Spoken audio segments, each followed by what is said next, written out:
Bonjour à tous, je voulais vous parler de l'ego en trading. On va voir ensemble à quel point il est important en trading et je vais vous donner également 3 conseils pour gérer le problème d'ego. Parce que oui, dans cette vidéo, on va parler du mauvais ego. Il y a le bon ego et le mauvais ego, mais la plupart du temps, vous allez en fait avoir un mauvais ego. Vous allez toujours vouloir vous comparer, vous allez à chaque fois que vous allez perdre, vouloir vous refaire, vouloir à chaque fois vous rassurer, penser que vous êtes bon, que vous connaissez un maximum de choses et évidemment c'est très néfaste en trading. Moi ce que je vous recommande de faire, que j'ai toujours fait, c'est de ne vous comparer à personne, de tous les jours mettre la même intensité dans votre travail et vous allez voir, faites confiance au processus, comme on dit, c'est très connu cette phrase, mais pour le coup elle n'est pas bateau, elle est vraiment vraie. Faites confiance au processus, ne vous comparez à personne. Les gens qui se comparent à longueur de journée, ce sont les gens qui ont besoin de se prouver que ce sont les meilleurs et qui du coup ont également un problème d'ego. L'humilité est la chose la plus importante lors de la psychologie. N'essayez pas de vous refaire, n'essayez pas d'être le meilleur, n'essayez pas de toujours vous surpasser, de penser que vous êtes le meilleur et que vous êtes le boss des marchés financiers. Restez vraiment humble, tout simplement. Le premier conseil d'ailleurs que j'ai à vous donner, c'est de maintenir une attitude humble, de vous rappeler que personne est infaillible, que tout le monde peut faire des erreurs.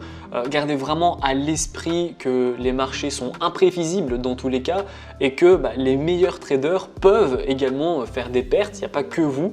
Donc soyez vraiment humble, tout le monde peut se tromper, tout le monde peut avoir des successions de gains, tout le monde peut avoir des successions de pertes. Également, suivez un plan de trading rigoureux.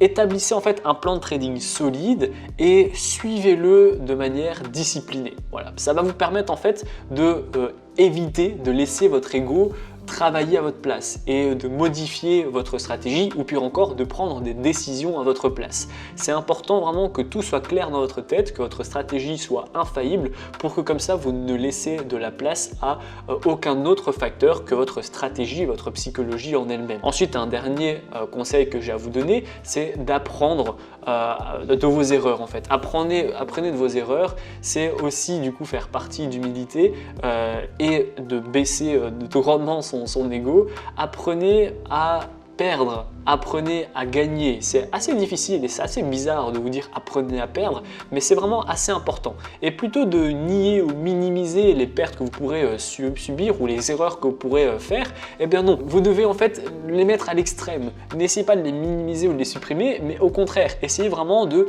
les élargir, d'en prendre encore plus d'ampleur. Comme ça, vous allez essayer de comprendre à quel point c'est important ce que vous avez fait, à quel point il ne faut plus le faire ou à quel point vous devez l'optimiser. Voilà, c'est important de considérer vraiment chaque erreur comme un pas vers la réussite à long terme et ne pas essayer de la cacher ou tout simplement de porter des œillères et de ne regarder que les choses qui sont bonnes.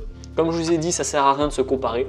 De toute façon, c'est très difficile d'avoir un concurrent ou même une personne à vous comparer parce qu'elle a toujours des objectifs différents et très bien souvent vous comparez à une personne qui n'est pas comparable à vous parce que en fait vous pensez la connaître ou vous pensez qu'elle peut être à peu près pareille que vous alors qu'en fait les objectifs sont totalement différents. Donc c'est très difficile d'avoir vraiment une personne qui est entre guillemets parfaite pour vous concurrencer. Donc bien souvent ne perdez pas votre énergie et surtout au lieu d'essayer de vous dire lui il fait ça, moi je fais pas ça, etc. Je devrais faire ça, je devrais tester ça. Non, franchement je vous invite à vous comparer à celui que vous étiez plutôt à celui que vous voulez être ou celui que vous pensez pouvoir suivre, etc. La meilleure façon d'évoluer, c'est de se regarder il y a 6 mois, 1 an, 2 ans, se dire voilà, j'en étais là, aujourd'hui j'en suis là, c'est pas pour rien, je vois une évolution et donc je dois continuer dans cette évolution. C'était une vidéo assez rapide, mais c'est important pour moi de vous parler de l'ego, j'en avais jamais encore parlé en vidéo et pourtant c'est une partie de la psychologie qui est importante à maîtriser, l'humilité, la discipline, arrêter de se concurrencer en permanence et de se comparer aux autres et utiliser l'énergie pour soi-même. Si la vidéo vous a plu, n'hésitez pas à la liker, à la partager, surtout abonnez-vous et moi je vous dis à très bientôt pour les prochaines vidéos.